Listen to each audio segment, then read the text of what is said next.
jelaskan secara singkat nih Mbak. Jadi stroke adalah gangguan di mana aliran darah ke otak terganggu atau pecahan pembuluh darah sehingga mengakibatkan kelumpuhan, bicara pelo atau penurunan kesadaran. Jadi kalau ditanya bahaya atau tidak, jawabannya iya bahaya. Nanti itu bahaya ya? Iya bahaya. Lalu ibu saya sudah dilakukan tindakan apa saja ya, Sus? Kami sudah melakukan pemeriksaan CT scan. Untuk hasilnya pasien mengalami pembuluh darah pecah di otak, sehingga pasien didiagnosa stroke hemorrhagic. Kami akan memantau terus tekanan darah pasien untuk menentukan tindakan selanjutnya untuk pasien. Gejala stroke itu seperti apa ya, Sus? Apakah sama seperti yang saya alami tadi? Ya, itu juga. Dan gejalanya itu bisa meliputi wajahnya itu menurun satu sisi, dan untuk lengannya dan kakinya itu melemah, dan keseimbangannya itu tidak stabil saat berjalan.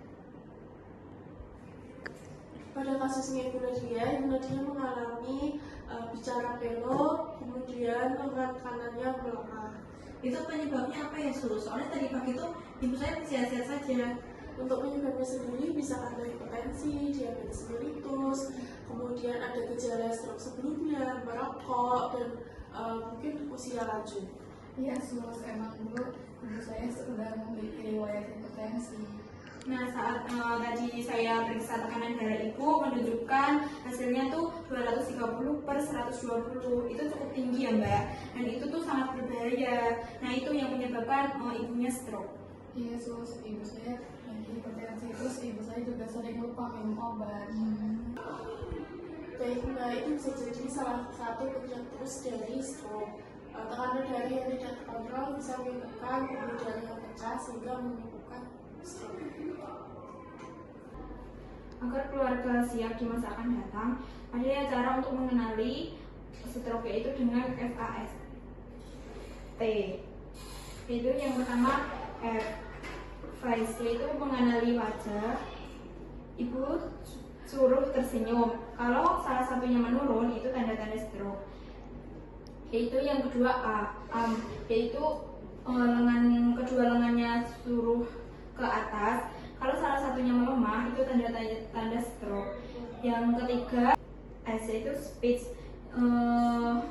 Kalau bicaranya ibu agak jelas atau pelo, itu tanda-tanda stroke. Yang terakhir ada T, time. Jika salah satunya gejala itu ada, segera ke rumah sakit.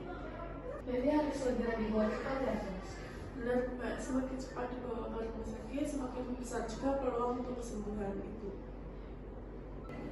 Nanti kalau sudah sembuh, apa yang harus kami lakukan, Sus? Untuk pencegahan stroke bisa minum obat secara rutin, kemudian untuk tekanan darah, gula darah, dan kolesterolnya harus dijaga dan dipantau.